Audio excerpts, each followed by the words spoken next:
Hello, Lou Hamilton from Audible Elegance here in Cincinnati, Ohio.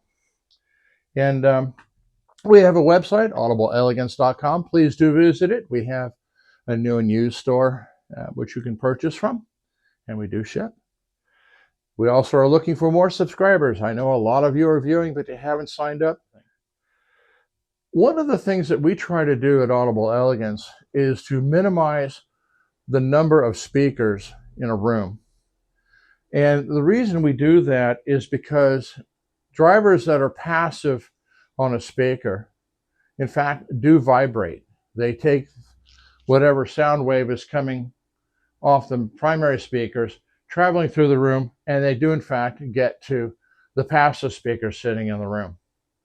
And this smears and blurs everything. You have frequency cancellation depending upon the speed of the driver being inwards because it's running out of phase.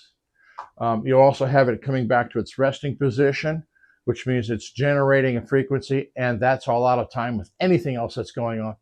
So if you go into a store where you're trying to buy a set of speakers, well, anything actually, but oftentimes it's speakers, and you have a room full of speakers, you're not just listening to that one pair of speakers, you're listening to all of them. Okay, and some manufacturers have gotten really clever knowing that their speakers are going to be in a typical schlock contaminated room.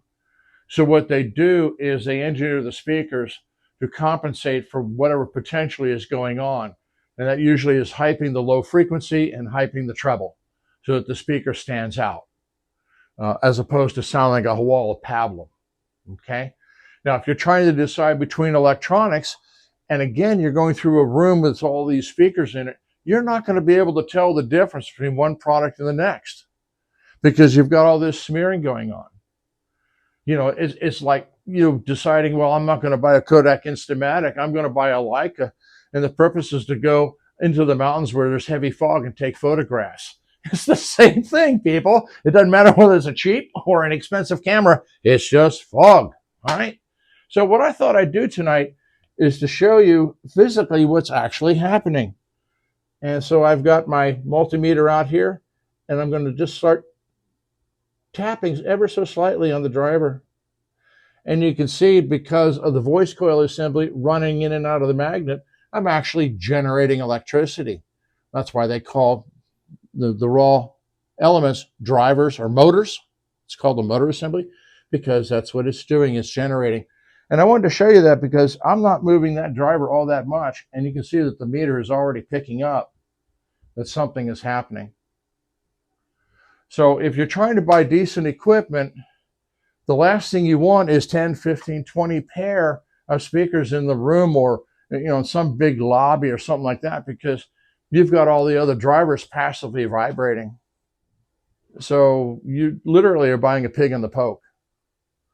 So if the dealer doesn't care enough about presenting the product fairly, it doesn't give you much confidence in how much they care about you. That's the end of the story. So yeah, we have to move speakers around all the time or prefer setting it up so one system sounds really good. So I just thought I'd show you what happens electrically while I'm putzing around with the driver. So there you are.